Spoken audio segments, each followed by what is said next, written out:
Greetings, deep diggers, and good morning to you on this Father's Day. I celebrate all the kings, all the fathers, and the father figures today. I pray that the masculine energy is rampant and manifest today in love and light. And then all of our queens, that we support them and we stand beside them. As it was intended, as creation was, the divine feminine, the masculine, and both of them working together. So, deep diggers, I greet you this morning. I've got a message for you. I've got some notes here, and the last time I was before you, I spoke about prayer, and there was a different position in regards to prayer. There's prayer to God and there's prayer from God. And those are two different positions. Neither one is wrong. It just depends on the status of your sovereignty, basically. And so we grow into that sovereignty where we begin to pray from God and not to God. So I'm not going to go into a lot of that. You can listen to the video about that. But there's another side to that presence and that communication when we find ourselves encased in the essence of the Creator. And we're encased, we're surrounded by. We have infiltrated the spiritual realms. It says we are seated in the heavenly places with Christ. And so from that position, there's a dramatic shift in everything. So I want to talk about the counterpart to prayer. How do you pray without ceasing? We talked about that. You be in it. You become it. Everything you are seeking, instead of asking for, you declare it is so. And so the other part of that is my question today. How do you hear without ceasing? And so I told you I am Polaris. I am the living temple. And as you know, inside every temple, there are many rooms. There are many chambers. Last week, we went into the chamber of prayer. This week, we're going to go into the chamber of stillness, the chamber of quiet, the chamber of awareness, being more in the forefront, the chamber of meditation. And so as we go into this chamber of stillness, I want to say these words. Most people understand prayer as speaking, right? And we pray for guidance. We pray for healing. We pray for protection. We pray for wisdom. We pray because we have something to say. That's why we pray. And we pray because we want to communicate and connect with our Creator. Yet very few people ask the other question. If prayer is speaking, what is listening? If prayer is speaking, what is listening? Or perhaps more importantly, how do you hear without ceasing? How do you listen without ceasing? Just like prayer, it says pray without ceasing. How do you hear? How do you listen without ceasing? So many of us have heard the instruction to pray without ceasing. Entire traditions have been built around those words. Yet communication is never one-sided. Isn't that the truth? It is never one-sided. A conversation requires both speaking and listening, speaking and hearing. Prayer may be the movement of our awareness within that divine presence. And meditation is the movement of our awareness into that stillness so that we can perceive what is already present. This is where meditation is often misunderstood. Some believe meditation is an escape from reality. Others believe it is an exotic spiritual practice belonging to another culture, another religion.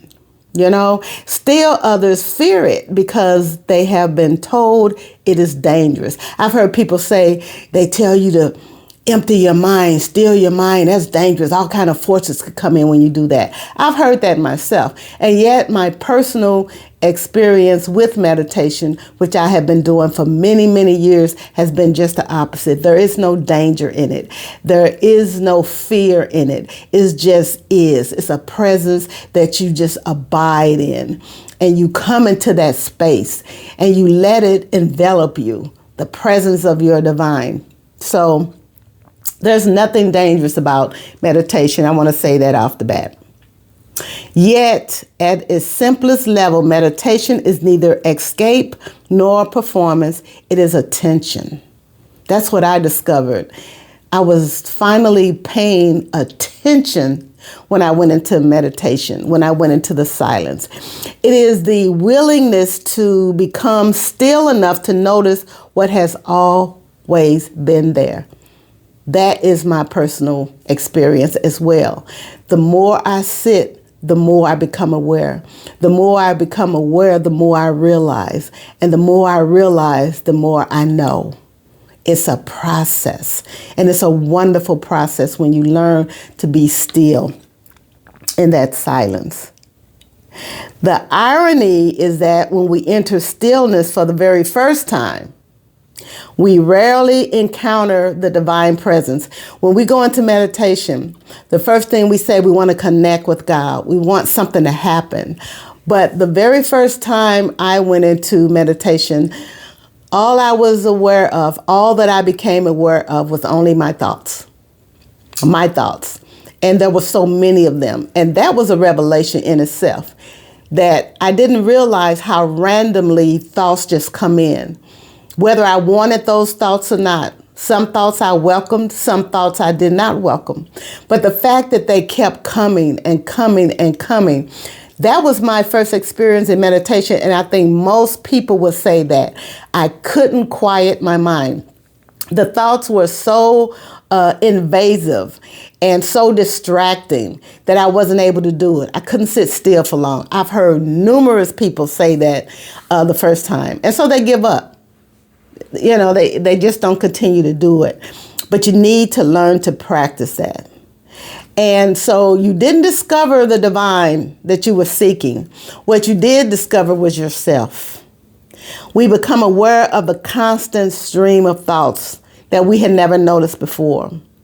Maybe we encounter the fears beneath our confidence. Maybe we encounter those assumptions we make beneath our beliefs.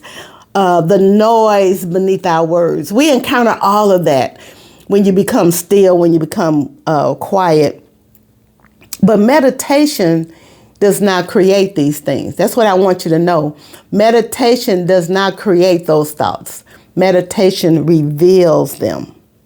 And this is why many people avoid the silence, because so many things are revealed about ourselves as we meditate. There are things we notice that we would never have noticed. There are thoughts to come in that we never would have paid attention to. Noise distracts. And that's why we are so consumed with all of the noise that comes at us from so many sources and from so many directions. But the silence reveals. The noise distracts. The silence reveals. That's really important. Don't be afraid to discover something new about yourself. That's the beginning of your awakening. That's a process that basically has to happen. So when the television is off, the phone is put away, the conversation stops, and the distractions fade away, we are left with ourselves. Isn't that something? How many times have you just sat with yourself without anything else? Nothing to distract you. Just the I am. And for some, this is uncomfortable. For others, it becomes the doorway to transformation. So which one is it? Do you want to shy away because it's uncomfortable? Or do you want to stay the course and be transformed? Because meditation can assist you with that. So here's a principle. Stillness exposes what noise conceals. Stillness exposes what noise conceals. That's interesting because it's saying that because of the noise, there's some things we miss. Because of the noise, there's things we cannot concentrate on, even about ourselves. Because of the noise, it conceals so many things. That's interesting. Yet, meditation is not merely the observation of thoughts. That's important. Even though you're going to observe thoughts while you're in meditation, that is not the goal of it. That is not the purpose of it. But it will attune you to thoughts while you're in meditation. If that were all it was, the observation of your thoughts, if that is all that meditation will offer, it would simply be another form of self-analysis. This is more than just self-analysis. This is much deeper. Remember, deep diggers, we are in the chamber of stillness. It's a choice that you make to go into an inner room. You make that choice. You enter into the door and you sit. And you know that's the expectation. It is not like when you walk into this chamber, you don't know what to expect. No, when you choose to walk in the chamber of stillness, in the chamber of meditation, you know what to expect. The deeper purpose of meditation is alignment. As the noise settles, something else becomes perceptible. Not a voice shouting from the heavens, not necessarily even words. Sometimes I've heard words come to me in meditation, but not all the time. Not all the time. But it's a deeper knowing. The stillness reveals and it opens up and you discover things.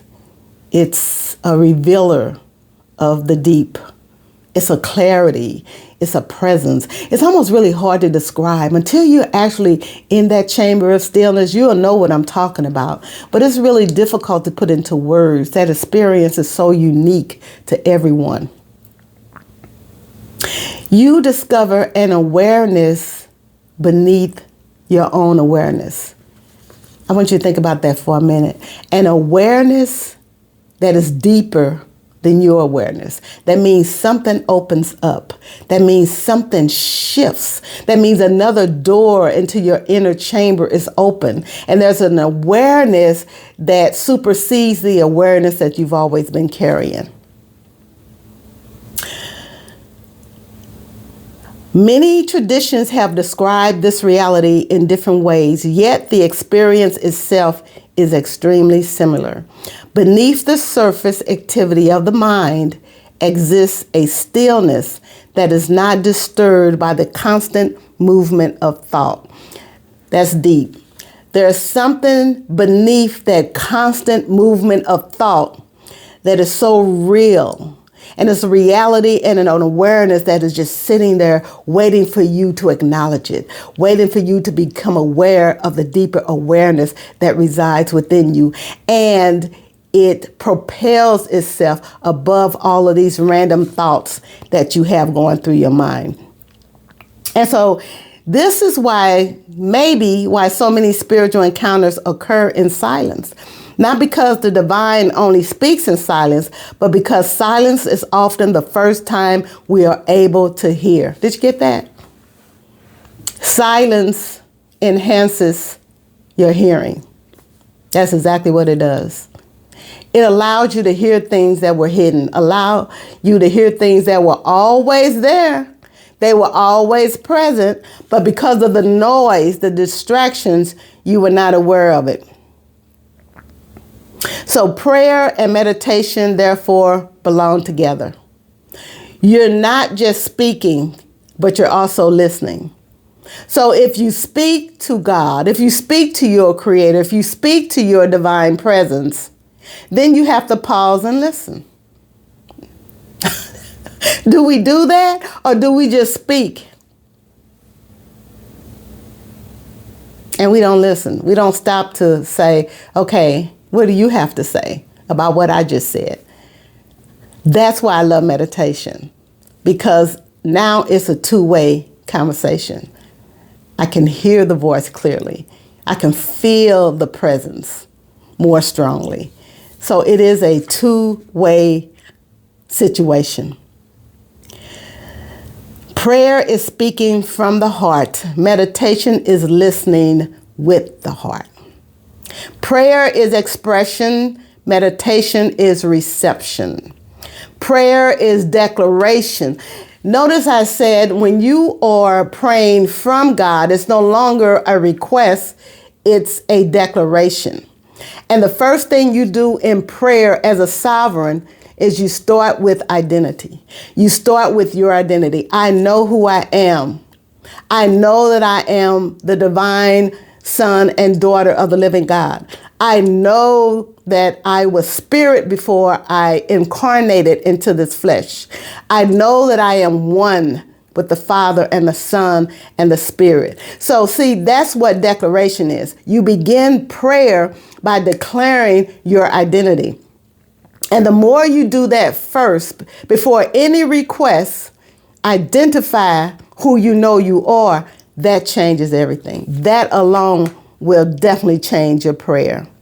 So prayer is declaration, meditation is attention. You are paying attention to your awareness. One without the other eventually becomes incomplete. Prayer without listening becomes a monologue. I'm just saying words. I'm not expecting an answer. I'm not expecting a voice to speak to me. I'm not expecting a word from on high. I'm just talking. I'm just asking. I'm just petitioning. That's a monologue. That is not communication. If you're in a relationship and there's a person that just yep, and you can't get a word in, what kind of conversation is that going to be? It's one-sided. Well, it's the same thing with our Creator. Meditation without relationship becomes observation. That's interesting. But together they become communion. That's what you're seeking. You are seeking communion with the source of all life, with that one pure essence, the communion. So the goal is not to meditate for 20 minutes and then return to your unconscious or random living. See? And that's the same thing with prayer. Prayer is not making these declarations and then you go back to speaking that foreign language that you claim that you left. Because when you become one, your language changes. The words that you say change. They have different meaning. Words that you used to use, language that you used to use, they become obsolete. You don't speak that way anymore. So that's the purpose of meditation. You don't go into meditation or prayer, and then when you leave that presence, everything goes back to the same. Nothing different. You're not changed. Your situation's not changed. You don't feel different in a situation. So what did you do? The goal of meditation is to cultivate a quality of awareness that remains present throughout the day. So whatever you experience in your meditation, then your prayer becomes a part of your day. You don't just leave that presence and leave what you were given there. It abides with you. It remains with you. It helps you to become receptive, to become more attentive, to become more aware. You know, I used to tell my daughter whenever she would leave, I'd always say, be careful. That was my mantra, be careful. And now I don't say that anymore because I understand as a sovereign, I don't have to ask for her protection. Now I tell her, be aware. I don't say be careful anymore. Be aware. Be aware of your surroundings. Be aware of the presence with you that is always with you. So I don't have to say, God, protect her. I declare she already is protected. It's just a different language because of the identity that you declare. So this brings us back to the original question. And before we do that, I want to do a quick exercise. And I want you to do this exercise with me, okay? I want you to close your eyes. I want you to just listen to the sound of my voice.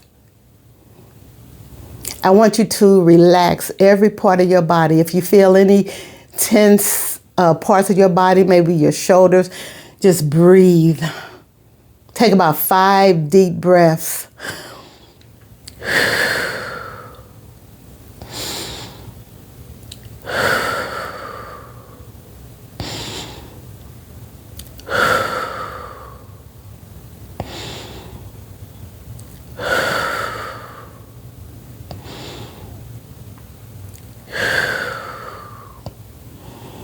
And now as your body is relaxed, I want you to picture something. I want you to picture in your mind a tree. I want you to see the roots of the tree as it digs into the earth.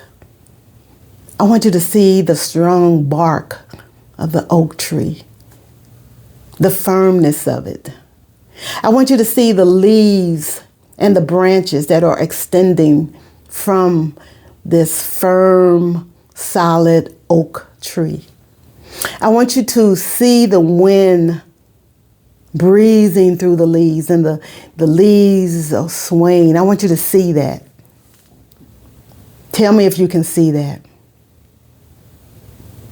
Now, I want you to see just a green apple. Nothing else, just a green apple. Can you see it? Now I want you to see a red apple. From green to red. And the last thing I want you to see is a beautiful flower with nothing but pure white blooms on it, green leaves and white, maybe a lily, a picture of a lily plant. Green leaves and white flowers, white blooms. Can you see it?